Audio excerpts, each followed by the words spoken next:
আসসালামু আলাইকুম ওরহমতুল্লাহি আবরাকাতুহু।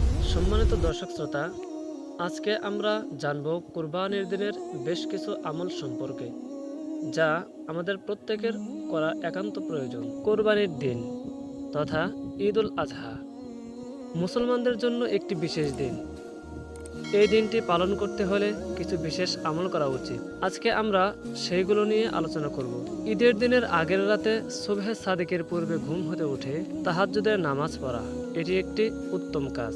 ফজরের নামাজের পর সকাল সকাল গোসল করে সুন্দর ও পরিষ্কার কাপড় পরিধান করা, সুগন্ধি ব্যবহার করা, এটিও উত্তম কাজ। ঈদুল আজহার দিনে ঈদগাহে যাওয়ার আগে কিছু না খেয়ে ঈদগাহে যাওয়া এবং কুরবানি করার পর কুরবানির পশুর গোশত খাওয়া, এটি রাসূল পাক সাল্লাল্লাহু আলাইহি ওয়াসাল্লাম করেছেন।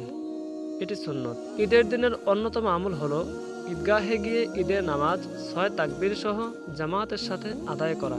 এটি ওয়াজিব।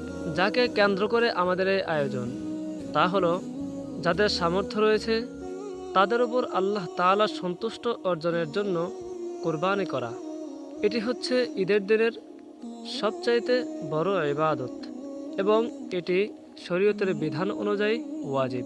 এই দিনটি পরিবারের সঙ্গে উদযাপন করা, বন্ধু ও আত্মীয়দের সঙ্গে দেখা করা এবং আনন্দ ভাগাভাগি করা, এই আমলটি আমরা সকলেই করে থাকি এবং করতে পছন্দও করি। এই দিনের সবচেয়ে বিশেষ আমল হলো ঈদের দিন ফজর নামাজের পর থেকে 13ই জিলহজ পর্যন্ত প্রত্যেক ফরজ নামাজের পর তাকবীরে তাশরিক অর্থাৎ আল্লাহু আকবার, আল্লাহু আকবার, লা ইলাহা ইল্লাল্লাহু, আল্লাহু আকবার, আল্লাহু আকবার, ওয়ালিল্লাহিল হামদ, এই দোয়াটি পড়া। কুরবানির দিন ইসলামের একটি বিশেষ দিন এবং এই দিনটি সঠিকভাবে পালন করা আমাদের সকলের জন্য উচিত।